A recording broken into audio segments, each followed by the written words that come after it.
အားလုံးပဲမင်္ဂလာပါကျွန်တော်ဒူရီအောင်ကျော် YouTube channel ကောက်တင်လေးမှာမိတ်ဆွေအကူအမများအားလုံးမင်္ဂလာပါလို့ပြန်ပြီးကြိုဆိုလိုက်ပါတယ်မိတ်ဆွေကိုမများအားလုံးစိတ်ချမ်းသာရင်ကိုယ်ကြီးချမ်းသာခြင်းနဲ့ပြည့်စုံနေတက်ရှူတိုင်းမှာလည်းဝင်ငွေတွေတိုးပွားကြပါစေဒူရီကိုလည်းထိုးတိုင်းပေါက်တဲ့ကိုယ်မများဖြစ်ကြပါစေလို့ကျွန်တော်အောင်ကျော်မှဆုတောင်းပေးလိုက်ပါတယ်ဒီနေ့19ရက်5လ2025တနင်္လာနေ့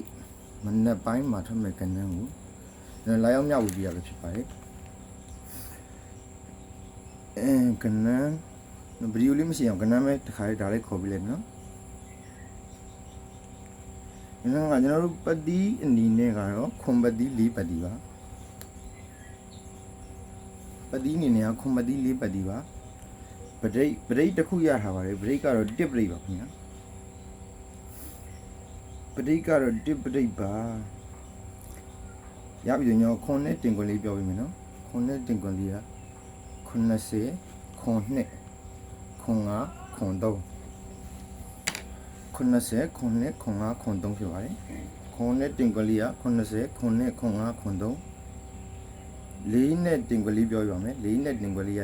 40 4နှစ်5 4 3လေးနဲ့တင်ခွန်လေးက40 4နှစ်5 4 3ဖြစ်ပါတယ်အဲ့ထင်မှာကျွန်တော်တကွက်ကောင်းလေးရှာပေးထားတယ်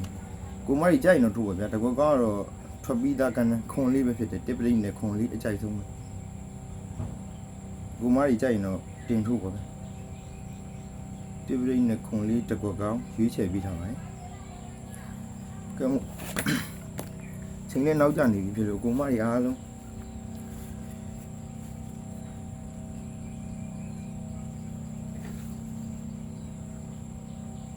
ဒီကဏ္ဍလေးရွေးချယ်ပြရတဲ့ကဏ္ဍလေးတွေမှာပူကြိုက်တဲ့ကဏ္ဍလေးကိုပို့ပြီးတော့တင်ထိုးကြပါအားလုံးပေါက်ကြပါစေလို့ကျွန်တော်အောင်ကျွန်မဆုတောင်းပေးလိုက်ပါတယ်အားလုံးဘိုင်ဘိုင်ပါ